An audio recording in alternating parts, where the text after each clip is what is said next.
Bien, bonjour à tous, bonne année, meilleurs vœux, que la santé, la réussite et l'amour pour certains, non pas l'amour, enfin, bref, que vous ayez une bonne année 2025 parce qu'on est tous d'accord pour dire que 2024 a été une année particulièrement pétée du cul. On est tous d'accord là-dessus, on passe à autre chose. Aujourd'hui on se retrouve pour une nouvelle vidéo fort agréable, c'est faux, on va parler d'un film particulièrement mauvais, le premier film de 2025, à savoir We Live in Time. L'amour au présent, petite comédie romantique avec Andrew Garfield et Florence Pugh. Générique. Générique. Elle a kiffé la mélo, là je suis dans le thème, je suis dans ça. Elle a kiffé la mélo, là je suis dans le thème, je suis dans ça. Elle a kiffé la mélo, là je suis dans le thème, je suis dans ça. Elle a kiffé la mélo, là je suis dans le thème, je suis dans ça. Elle a kiffé la mélo, je suis dans ça. Elle a kiffé la mélo, je suis dans ça. Elle a kiffé la mélo, je suis dans ça.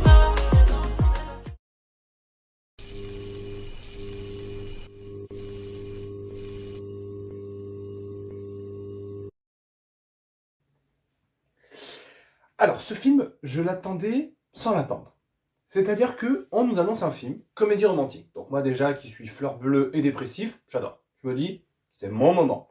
Surtout que j'ai plus ou moins eu le cœur brisé ces 2 dernières semaines, donc c'est un film qui aurait pu me faire chianer ma graine de race, comme diraient les jeunes. Je sais pas parler, je suis en panique. Donc Florence Pugh, Yelena Belova, bien entendu, d'une partie 2. Bref, une très très très grande actrice et une de mes femmes préférées sur l'histoire de la culture mondiale, puisqu'elle est exceptionnelle. Et Andrew Garfield, Spider-Man. Voilà, c'est Spider-Man pour ceux qui ne le connaissent pas. Donc, je vois les extraits, je me dis, ah, ça va être un peu tristoun, ça... ils ont un enfant, elle est cuisinière, bon, ça peut être un film plutôt intéressant, plutôt agréable, plutôt tip-top coolos. Et en fait, non. Et en fait, non, parce que quand je suis sorti du film, je ne savais pas trop quoi en penser, il y avait des trucs que j'avais aimés, il y avait des trucs que j'avais détestés, et plus je repense au film, plus je me rends compte à quel point véritablement il était vraiment pas très bien. C'est-à-dire que c'est un film qui déjà, et c'est un film qui m'a laissé en dehors. C'est un film qui déjà est une comédie romantique dans ce qu'elle a de plus pathos, de plus classique, de plus mielleux.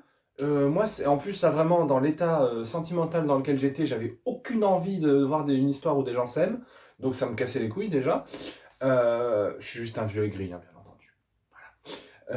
Mais non, c'est un film qui nous raconte l'histoire donc d'un couple, d'un mec qui bosse dans l'informatique et de Florence Pugh qui est chef cuisinière plutôt reconnue, hein, puisqu'elle s'entraîne pour les Bocuse d'Or, ce qui est quand même quelque chose. Et d'ailleurs, elle fait des plats, mais ça a l'air d'être de la grosse gourmandise. Autre sujet. Et donc on voit leur relation, on voit leur rencontre, on voit comment ils construisent leur relation, leur date, la rencontre avec la famille, etc., etc., jusqu'à arriver à la naissance de leur enfant et la récidive du cancer. Et ce que j'ai trouvé plus ou moins intéressant, enfin en tout cas c'était une piste intéressante, c'est que je crois que la deuxième ou troisième scène, c'est scène chez le médecin. Ils sont chez le médecin et ils annoncent « Elle a un cancer, elle va crever. Fin !» Donc ça déjà tu te dis « Oh bah dis donc, c'est fou. » Petite ambiance quand même pour 2025. Et le film met les scènes dans le désordre. Alors, on aurait dit, oui, c'est un peu comme Christopher Nolan. Oui, sauf que Christopher Nolan, quand il fait ses scènes dans le désordre, dans Memento, ça peut être aussi dans Inception, dans Oppenheimer, il y a un sens, il y a une raison scénaristique, cinématographique à ça. Là, ils ont mis les scènes dans le désordre parce que c'est stylé. Le deuxième truc, c'est que c'est pas un film de cinéma. C'est un film qui n'a aucune idée de cinéma. Que ce soit dans la composition des plans, dans l'éclairage, la photographie, les décors, le montage, la musique, plutôt pas, elle est pas nulle, hein, mais elle est oubliable. Genre j'ai déjà oublié le truc. Il n'y a aucune idée de cinéma, donc moi j'ai déjà beaucoup de mal à rentrer dans le film. Donc et je me suis dit peut-être qu'il y a des petites idées de montage. Rien, il n'y a pas d'idée de plan, pas d'idée de montage, je me suis fait chier, il n'y avait rien à se foutre sous la dent. Donc ça déjà c'est le premier problème. Le deuxième problème, c'est que c'est un film, comme je vous l'ai dit, qui m'a complètement laissé en dehors. Je ne suis à aucun moment parvenu à rentrer dans le film. J'étais pas avec les personnages, j'étais pas avec le scénario, rien ne m'intéressait en fait. Et ça c'est triste. C'est un film qui, et c'est pour moi c'est le problème, c'est un film qui n'a pas d'émotion. C'est un film qui nous parle d'une histoire d'amour qui se termine par un cancer. Il y a également une scène de naissance dans des toilettes, une scène d'accouchement qui est pour moi la meilleure scène du film. Vraiment, celle-là, c'est une scène où j'ai pleuré pour le coup. Mais parce que je suis juste fleur bleue et que j'adore les enfants. Enfin, rien de bizarre, hein, je suis pas normal. Bref, autre sujet. Donc voilà. Et véritablement, en fait, le truc, ça m'a complètement laissé en dehors. Ça m'a complètement laissé en dehors. C'est un film où, normalement, on est censé ressentir des trucs, de l'amour, des émotions. T'es censé chialer à la fin parce qu'elle crève. Oui, spoiler alert, elle a un cancer, elle crève. On va pas épiloguer là-dessus, voilà. C'est dit scène 2 du film, donc au bout d'un moment, sans douter, tu vois. Et véritablement, c'est un film qui m'a laissé en dehors. Je vais pas faire une vidéo de 20 minutes comme sur Dune pour dire que c'est de la merde. Là, c'est nul, mais il y a rien à dire. C'est un film qui à trop vouloir être dans le mielleux, dans le pathos, à nous sortir les violons de... Vous avez vu, t'as vu, elle a un cancer, t'as vu, c'est triste, hein. Oulala, c'est triste.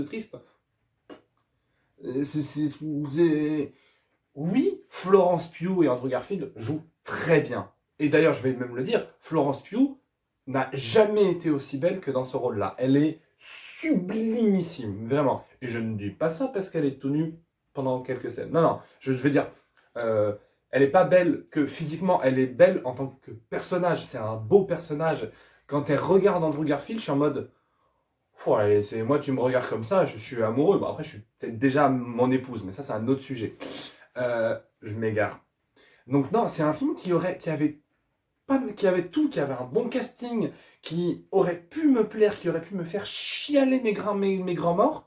Et c'est un film qui m'a laissé en dehors. Parce qu'à trop vouloir aller dans le pathos, à trop vouloir aller dans l'émotion, finalement, le fait d'en faire trop, ça ne nous permet pas de rentrer avec les personnages. Il n'y a aucun point d'accroche avec les personnages. Je trouve ça c'est pas le syndrome Dune, dans le mode, c'est pas un film où il se passe rien, mais un peu quand même. C'est un film très lent. Voilà. C'est un film où il se passe pas grand chose, c'est un film qui est... Voilà quoi, en plus ça se passe en Angleterre, donc l'Angleterre c'est chiant, hein, excusez-moi de... L'Angleterre, à part James Bond, c'est un pays chiant, hein, si je puis me permettre. La culture, voilà, la bouffe, les paysages, tout est chiant en Angleterre. Et là, je vais me faire insulter. Merci. Bref, non, c'est une petite blagounette, mais tout ça pour dire que je trouve que déjà le cadre de l'histoire, pour moi, c'est un cadre un peu vraiment... un peu tristoun, quoi, un peu morose. Enfin, pour moi, il n'y a que les grands-parents, les personnes âgées ou les personnes mariées qui vont aimer ce film parce qu'ils sont en mode oh, ils sont dans leur petit cottage anglais. Oh là là, mais qu'est-ce qu'ils sont amoureux, qu'est-ce qu'ils sont beaux. Alors que nous, jeunes de 20 ans, bordelais, qui aimons danser et boire du Jet 27, j'ai tendance à me faire un petit peu chier devant ce film, si je puis me permettre. Voilà. Donc c'était... Je vais pas épiloguer. C'est un film qui aurait pu être super, mais c'est un film qui n'a aucune idée de cinéma, qui a un scénario pas fini. C'est un scénario brouillon et incompréhensible. Donc je n'ai pas parvenu à rentrer dans le film. C'est un film sans émotion, morne, triste, qui ne parvient même pas à nous décrocher une petite larme, à part pour sa scène d'accouchement qui est très brute et en même temps très belle. Et là, il y a une idée de lumière, une idée d'éclairage, une idée de où placer la caméra. C'est un moment de vie, c'est un moment de naissance. Bon, après, moi, je pleurais devant l'émission Baby Boom. Donc déjà, peut-être que j'ai un petit problème de sensibilité avec la parentalité. On verra quand j'aurai des gosses. Bref, We Live in Time, c'est pas très bien. N'allez pas voir ça. Allez plutôt voir Sonic 3, dont on va parler dans la prochaine vidéo qui sortira sur la chaîne. Allez, c'était Captain Melboy, je vous dis peace et encore la bonne année.